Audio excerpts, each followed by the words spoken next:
आज ईडी ने शराब घोटाले में शराब के पैसे के लेन देन की चार्जशीट में राघव चड्ढा का नाम भी दाखिल किया। बीजेपी अरविंद केजरीवाल जी की पॉलिटिकल असैसिनेशन कराना चाहती है। वो चाहती है अरविंद केजरीवाल जी की राजनीति, उनकी पार्टी सब खत्म हो जाए। कि राघव चड्ढा मीटिंग में मौजूद थे जब पंजाब के एक्साइज की डिस्कशन हो रही है, ताकि बीजेपी को इस देश में चुनौती देने वाला और कोई शख्स ना बचे। सिर्फ इसी मकसद से झूठे केस, झूठे मुकदमे, झूठी जेल और ये झूठे चार्जशीट फाइल करी जा रही है। 2021 को the further conspiracy has been hatched in order to implement similar policy in the state of Punjab with sole motive to reap unjust। 1000 crore का घोटाला कहने वाली बीजेपी को मैं कहना चाहता हूँ, 1 रुपया भी अगर एक फूटी कौड़ी भी कहीं मिली हो तो दिखाएं, मैं चुनौती देता हूँ बीजेपी। लगभग 300 करोड़ रुपया दोनों स्टेटों से अब तक इकट्ठा किया है, जिसका हिसाब अब अरविंद केजरीवाल जी को देना होगा, राघव चड्ढा को देना होगा और जल्दी मनीष सिसोदिया के और सतेंद्र जैन के साथी। बतौर सस्पेक्ट या बतौर विटनेस, ना अभियुक्त के तौर पे, ना गवाह के तौर पे, ना संदिग्ध व्यक्ति के तौर पे कहीं पर भी नहीं लिखा गया है। ईडी ਵੱਲੋਂ ਦਿੱਲੀ ਸ਼ਰਾਬ ਨੀਤੀ ਕੇਸ ਦੀ ਸਪਲੀਮੈਂਟਰੀ ਚਾਰਜਸ਼ੀਟ ਵਿੱਚ ਪੰਜਾਬ ਦੇ ਅਫਸਰਾਂ ਤੋਂ ਇਲਾਵਾ ਆਮ ਆਦਮੀ ਪਾਰਟੀ ਦੇ ਪੰਜਾਬ ਤੋਂ ਰਾਜ ਸਭਾ ਮੈਂਬਰ ਰਾਘਵ ਚੱਡਾ ਦਾ ਨਾਮ ਵੀ ਸ਼ਾਮਲ ਹੈ। ਸੂਤਰਾਂ ਮੁਤਾਬਕ ਹੁਣ ਰਾਘਵ ਚੱਡਾ ਉੱਪਰ ਵੀ ਈਡੀ ਦਾ ਸਕੰਜਾ ਕੱਸਿਆ ਜਾ ਸਕਦਾ ਹੈ। ਰਾਘਵ ਚੱਡਾ ਦਾ ਨਾਂ ਈਡੀ ਦੀ ਦਿੱਲੀ ਸ਼ਰਾਬ ਨੀਤੀ ਕੇਸ ਦੀ ਸਪਲੀਮੈਂਟਰੀ ਚਾਰਜਸ਼ੀਟ ਵਿੱਚ ਦਰਜ ਕੀਤਾ ਗਿਆ ਹੈ। ਰਾਘਵ ਚੱਡਾ ਦੇ ਨਾਲ ਹੀ ਪੰਜਾਬ ਦੇ ਅਫਸਰਾਂ ਦੇ ਨਾਮ ਵੀ ਚਾਰਜਸ਼ੀਟ ਵਿੱਚ ਸ਼ਾਮਲ ਨੇ। ਖਬਰਾਂ ਮੁਤਾਬਕ ਉਪ ਮੁੱਖ ਮੰਤਰੀ ਮਨੀਸ਼ ਸਿਸੋਦੀਆ ਦੇ ਨਿਵਾਸ ਤੇ ਮੀਟਿੰਗ ਹੋਈ ਸੀ, ਜਿਸ ਵਿੱਚ ਰਾਘਵ ਚੱਡਾ, ਪੰਜਾਬ ਸਰਕਾਰ ਦੇ ACS ਵਿੱਤ, ਆਬਕਾਰੀ ਕਮਿਸ਼ਨਰ ਵਰੁਣ ਰੁਜਮ, FCT ਤੇ ਪੰਜਾਬ ਆਬਕਾਰੀ ਦੇ ਅਧਿਕਾਰੀ ਸ਼ਾਮਲ ਸਨ। ਇਸ ਮੀਟਿੰਗ ਵਿੱਚ ਜਿੱਥੇ ਵਿਜੇ ਨਾਇਰ ਵੀ ਮੌਜੂਦ ਸੀ। ਇਸ ਪੂਰੇ ਮਾਮਲੇ ਤੇ ਬੀਜੇਪੀ ਆਗੂ ਮਨਜਿੰਦਰ ਸਿੰਘ ਸਿੱਸਾ ਦਾ ਪ੍ਰਤੀਕਰਮ ਸਾਹਮਣੇ ਆਇਆ ਹੈ, ਜਿਨ੍ਹਾਂ ਕਿਹਾ ਕਿ ਆਮ ਆਦਮੀ ਪਾਰਟੀ ਵਾਲਿਆਂ ਵੱਲੋਂ ਵੱਡਾ ਘਪਲਾ ਕੀਤਾ ਗਿਆ ਹੈ ਤੇ ਇਸ ਕਰੋੜਾਂ ਦੇ ਘਪਲੇ ਤੋਂ ਬਾਅਦ ਛੇਤੀ ਹੀ ਸਾਰੇ ਜਾਣੇ ਫੜੇ ਜਾਣਗੇ। आज ईडी ने शराब घोटाले में शराब के पैसे के लेन देन की चार्जशीट में राघव चड्ढा का नाम भी दाखिल किया है। कोर्ट में बताई चार्जशीट में ये बताया गया कि राघव चड्ढा मीटिंग में मौजूद थे जब पंजाब के एक्साइज की डिस्कशन हो रही थी। मैंने भी अपनी 7 जून 2022 की इस कंप्लेन में, जहां राघव चड्ढा को अक्यूज के तौर पर बताया था, मेरी कंप्लेन में मैंने ईडी को लिखकर बताया था कि किस तरह 30/5/2021 को the further conspiracy has been hatched in order to implement similar policy in the state of Punjab with sole motive to reap unjust। मैंने बताया था कि इस मीटिंग के अंदर मिस्टर कैप Sinha, the financial commissioner, mister Varun Ranjum, Harpal Cheema and mister Raghav Chadha Vijay Nair के साथ मौजूद थे। ये पैसे का जो लेन देन हुआ था, जो हम कह रहे थे, आज ईडी ने उसकी पुष्टि की और ये पैसे के लेन देन में पंजाब के और भी लोगों का बहुत बड़ा योगदान है। जिन 2 लोगों को काम दिया गया है वहां पर, वो लोगों का भी पैसे में लेन देन है और अब सबकी बारी आएगी। अरविंद केजरीवाल जो इसका मास्टरमाइंड है, बहुत जल्दी वो भी इसके अंदर इस चार्जशीट में होगा और वो भी गिरफ्तार होगा। ये स्पष्ट है कि इन लोगों ने करोड़ों रुपया दिल्ली से और पंजाब से, लगभग 300 करोड़ रुपया दोनों स्टेटों से अब तक इकट्ठा किया है, जिसका हिसाब अब अरविंद केजरीवाल जी को देना होगा, राघव चड्ढा को देना होगा और जल्दी मनीष सिसोदिया के और सतेंद्र जैन के साथी बनेंगे। ਪੂਰੇ ਮਾਮਲੇ ਤੇ ਆਮ ਆਦਮੀ ਪਾਰਟੀ ਦੇ ਪੰਜਾਬ ਤੋਂ ਰਾਜ ਸਭਾ ਮੈਂਬਰ ਰਾਘਵ ਚੱਡਾ ਨੇ ਵੀ ਇੱਕ ਪ੍ਰੈਸ ਵਾਰਤਾ ਕੀਤੀ ਹੈ, ਜਿਸ ਵਿੱਚ ਉਹਨਾਂ ਕਿਹਾ ਕਿ ਇਹ ਪੂਰਾ ਘੁਟਾਲਾ ਬੀਜੇਪੀ ਦੇ ਮਨ ਦਾ ਘੁਟਾਲਾ ਹੈ, ਕਿਉਂਕਿ ਸਾਰੇ ਵਿਰੋਧੀ ਆਮ ਆਦਮੀ ਪਾर्टी ਤੇ ਅਰविंद केजरीवाल ਦੀ प्रसिद्धि ਤੋਂ घबराए हुए ਨੇ। मैं ये स्पष्ट करना चाहता हूं कि सुबह से जो भी न्यूज़ रिपोर्ट्स और रिपोर्टिंग न्यूज़ चैनल्स के माध्यम से, वेबसाइट्स के माध्यम से या अखबारों के माध्यम से की जा रही है, वो सरासर गलत है, फैब्रिकेटेड है, फॉल्स है, मैलिशियस है और मैं कहूं यहां तक मोटिवेटेड है।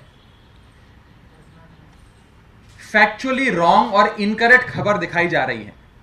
मैं साफ करना चाहता हूं कि मेरा नाम इन्फोर्समेंट डायरेक्टरेट की किसी भी कंप्लेंट में एक अक्यूज्ड के तौर पर या एक सस्पेक्ट के तौर पर कहीं नहीं है। अक्यूज्ड और सस्पेक्ट तो छोड़ दीजिए, बतौर विटनेस भी मेरा नाम कहीं नहीं है। लेकिन पूरे देश भर में सुबह से प्रचार किया जा रहा है न्यूज़ चैनल्स के माध्यम से कि न जाने मुझे अभियुक्त के तौर पे, अक्यूज्ड के तौर पर चार्जशीट में इंफोर्समेंट डायरेक्टरेट ने मेरा नाम शामिल कर कोर्ट में दायर किया गया है। यह सरासर गलत है और मैं एक स्टेटमेंट पढ़ के पहले अपनी बात स्पष्ट तौर पे आपके सामने रखना चाहूंगा, उसके बाद इसके राजनीतिक पहलू पे विस्तार से चर्चा करेंगे। News articles and report are stating that I've been named as an accused in a complaint filed by the Enforcement Directorate are factually wrong, incorrect, motivated and appear to be a propaganda to harm my reputation and my credibility by misleading and using the media. I wish to clarify that I have not been named as an accused or as a suspect or even as a witness in any of the complaints filed by the Enforcement Directorate in the ongoing investigation. I challenge the media houses who have carried this false propaganda to show any shred of evidence against me in any investigation carried out by any of these agencies that are controlled by the BJP. The least the media could have done is been inconsistent with the journalistic norms, that they could have taken my version before making these false claims and publishing these false reportage. The reputation and the credibility of a person is very precious and is built over time. I appeal to the media and all my friends sitting in this chamber to clarify the stated position, lest I will be constrained to take legal action as has been advised by my lawyers. मैं इसका हिंदी अनुवाद कर देता हूं। जो सुबह से खबरें दिखाई जा रही हैं वो सरासर गलत और झूठी और बेबुनियाद हैं। इन्फोर्समेंट डायरेक्टरेट की किसी भी जांच में आज तक, जब से इन्फोर्समेंट डायरेक्टरेट बनी है, और खास करके ये जो ongoing investigation Delhi excise matter में चल रही है, कहीं पर भी मेरा नाम बतौर अक्यूज्ड, बतौर सस्पेक्ट या बतौर विटनेस, ना अभियुक्त के तौर पे, ना गवाह के तौर पे, ना संदिग्ध व्यक्ति के तौर पे कहीं पर भी नहीं लिखा गया है। जो रिपोर्ट छापी जा रही है अखबारों द्वारा, न्यूज वेबसाइट्स द्वारा, न्यूज चैनल्स द्वारा, वो सरासर गलत और बेबुनियाद है। एक किसी मीटिंग का रेफरेंस दिया गया है कि कोई बैठक हुई थी, उस बैठक में कई लोग शामिल थे और उसमें कहीं मेरे नाम का जिक्र किया गया है, लेकिन मेरा नाम कहीं पर भी बतौर अक्यूज्ड, बतौर विटनेस या बतौर सस्पेक्ट कहीं पर भी नहीं है। तो सबसे पहले मैं हाथ जोड़ के अपने मीडिया के साथियों से दरख्वास्त करना चाहूंगा, बेनती करना चाहूंगा कि एक इंसान की छवि, उसकी गुडविल, उसकी क्रेडिबिलिटी सार्वजनिक जीवन में बहुत जद्दोजहद से, मेहनत से, खून पसीने से बनती है। किसी की भी रेपुटेशन को इस प्रकार से हार्म करने से पहले जर्नलिस्टिक नॉर्म्स ये कहते हैं कि आपको कम से कम मुझसे एक रिस्पॉन्स तो लेना चाहिए था, मुझसे पूछना तो चाहिए था कि आपका नाम आ गया, आपको इस पे क्या कहना है, मैं स्पष्टीकरण देता। लेकिन बिना मुझसे कोई भी जवाब मांगे हुए देश के कई बड़े मीडिया हाउसेस ने मेरे नाम की और मेरी छवि की हानि पहुंचाने की कोशिशें की हैं। मैं आपसे एक बार फिर हाथ जोड़कर विनती करना चाहूंगा कि आप इस चीज को क्लैरिफाई करें।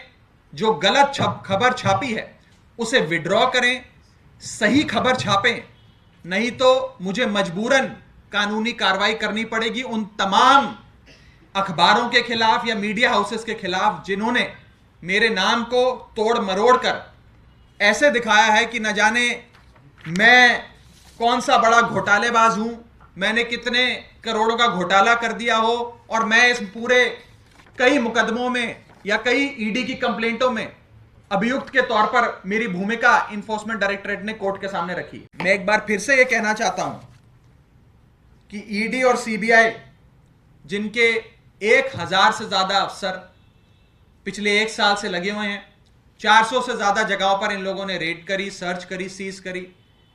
अगर 1000 करोड़ का घोटाला होता तो 1000 रुपए का नोट तो कहीं मिलना चाहिए था, या 500 रुपए के 2 नोट तो मिलने चाहिए थे। 500 के नोट छोड़ दीजिए, 5 रुपए का कहीं सिक्का तो मिलना चाहिए था। आपने मनीष सिसोदिया का लॉकर खंगाल दिया, आपने मनीष सिसोदिया जी के घर पे रेड करी, आपने मनीष सिसोदिया जी के सगे संबंधी, दोस्त, रिश्तेदार, सब पे रेड करी, लेकिन एक फूटी कौड़ी आपको नहीं मिली। एक फूटी कौड़ी कहीं से बरामद नहीं हुई, क्योंकि ये जो घोटाला है ये बीजेपी के मन का घोटाला है। और इस मन के घोटाले का मकसद सिर्फ एक ही है, आम आदमी पार्टी को खत्म करो, अरविंद केजरीवाल को खत्म करो। जिस रफ्तार से आम आदमी पार्टी देश में आगे बढ़ रही है, इस रफ्तार से आज तक आजाद भारत के इतिहास में कोई पॉलिटिकल पार्टी आगे नहीं बढ़ रही। और जिस प्रकार से अरविंद केजरीवाल जी की लोकप्रियता पूरे देश में फैलती जा रही है, केवल दिल्ली पंजाब में नहीं, केवल गुजरात और गोवा में नहीं, कश्मीर से कन्याकुमारी तक, गुजरात से लेकर गुवाहाटी तक, आज पूरा Hindustan Arvind Kejriwal model of governance की चर्चा कर रहा है। Arvind Kejriwal model of governance में जिसमें मुफ्त बिजली, मुफ्त इलाज, बढ़िया शिक्षा, बढ़िया स्वास्थ्य सेवाएं, पानी, बिजली, सब बुनियादी सुविधाएं दी जाती हैं, उसके चर्चे हो रहे हैं। और सब चाहते हैं कि आम आदमी पार्टी और विस्तार करे। आम आदमी पार्टी की इस बढ़ती और अरविंद केजरीवाल जी की इस बढ़ती लोकप्रियता से घबराते हुए बीजेपी और उनकी एजेंसियां ये सारे काम कर रही हैं। आम आदमी पार्टी की बढ़ती लोकप्रियता के चलते ये सारे शिगुफे छोड़े जा रहे हैं। जिस इन्वेस्टिगेशन की हम जिक्र कर रहे हैं, इस इन्वेस्टिगेशन को आप सब जो आज इस भारी तादाद में इस आम आदमी पार्टी के मुख्यालय पर मौजूद हैं, आप सब करीब करीब 1 साल से इस पूरी इन्वेस्टिगेशन को बहुत करीब से देख रहे हैं। करीब 1000 से ज्यादा अफसर इस पूरी जांच पड़ताल में शामिल हैं। 400 से ज्यादा ठिकानों पर इन लोगों ने सर्च किया, सीज किया, रेडें करी। कई गवाहों को अपने पास बुलाकर उनके बयान दर्ज कराए, कई लोगों को गिरफ्तार कर लिया, लेकिन एक फूटी कौड़ी अभी तक नहीं ढूंढ पाए, ना इनको मिली, क्योंकि घोटाला हुआ ही नहीं। यह बीजेपी के दिमाग का घोटाला है। रोज बीजेपी कहती है 1000 करोड़ का घोटाला हो गया, 1000 करोड़ का घोटाला हो गया। 1000 करोड़ तो छोड़िए, 10 रुपए भी अगर भारतीय जनता पार्टी की इन एजेंसियों को कहीं से मिले हो तो मुझे बताइए। और मैं ये साफ तौर पर कहना चाहता हूं, ईडी और सीबीआई के अफसरों पर भी दबाव बनाया जा रहा है, उन पे भी प्रेशर डाला जा रहा है कि आम आदमी पार्टी को खत्म करो, आम आदमी पार्टी के नेताओं को जेल में डालो। और उसी कवायद में आम आदमी पार्टी के अरविंद केजरीवाल जी के एक एक सिपाही को हानि पहुंचाने की कोशिश करी जा रही है। आम आदमी पार्टी आंदोलन से निकली पार्टी है। आम आदमी पार्टी इन पर्चों से, इन चार्जशीट से, इन जेलों से डरने वाली नहीं है।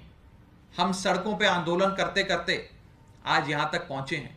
और मैं साफ तौर पर यह कहना चाहता हूं कि जिस प्रकार से आज मीडिया हाउसेज ने गलत खबर दिखाकर, खबरों को तोड़ मरोड़ कर मेरे नाम और मेरी छवि को हानि पहुंचाने की कोशिश करी है, यह सरासर गलत है। मैं आप सबसे एक बार फिर हाथ जोड़कर विनती करना चाहता हूं कि आप सब इन सारी स्टोरीज को रिट्रैक्ट करें और क्लैरिफिकेशन इशू करें, वरना मुझे मजबूरन कानूनी कार्रवाई करनी पड़ेगी। ना चाहते हुए भी मुझे कानूनी कार्रवाई करनी पड़ेगी। पिछले 1 साल से जो इन्वेस्टिगेशन 1000 से ज्यादा ईडी और सीबीआई के अफसर कर रहे हैं, उन्हें लगातार बोला जा रहा है, टॉप से बोला जा रहा है, पीएमओ से बोला जा रहा है कि अरविंद केजरीवाल को और आम आदमी पार्टी को खत्म करो, इन्हें जेल में डालो, इनकी राजनीति, इनकी पार्टी, सब कुछ बंद कर दो। बीजेपी, मैं साफ तौर पे कहना चाहता हूं, wants to conduct a political assassination of Arvind Kejriwal. BJP Arvind Kejriwal ji की पॉलिटिकल असैसिनेशन कराना चाहती है। वो चाहती है अरविंद केजरीवाल जी की राजनीति, उनकी पार्टी, सब खत्म हो जाए, ताकि बीजेपी को इस देश में चुनौती देने वाला और कोई शख्स ना बचे। सिर्फ इसी मकसद से झूठे केस, झूठे मुकदमे, झूठी जेल और ये झूठे चार्जशीट फाइल करी जा रही है। इस देश का बच्चा बच्चा जानता है, आज इस देश में ईमानदारी की कसमें लोग अरविंद केजरीवाल के नाम पे खाते हैं। 1000 करोड़ का घोटाला कहने वाली बीजेपी को मैं कहना चाहता हूं, 1 रुपया भी, अगर 1 फूटी कौड़ी भी कहीं मिली हो तो दिखाएं। मैं चुनौती देता हूं आज बीजेपी को, 1 फूटी कौड़ी कहीं मिली हो तो चुनौती देता हूं। सिर्फ झूठे आरोप, झूठी एजेंसियां। डरना चाहिए बीजेपी को। आज उनके पास एजेंसियां, आज वो सत्ता में है, कल को कोई विपक्ष की पार्टी सत्ता में आ गई, उसके हाथ ये एजेंसियां लग गई तो वो क्या हासिल करेगी। ये जो पूरी कार्रवाई है, जो ये पूरी इन्वेस्टिगेशन पिछले करीब करीब 1 साल से चल रही है, यह सरासर राजनीतिक है और पॉलिटिकली मोटिवेटेड है, और इसका लक्ष्य बस इतना है कि आम आदमी पार्टी को खत्म करो, अरविंद केजरीवाल को खत्म करो।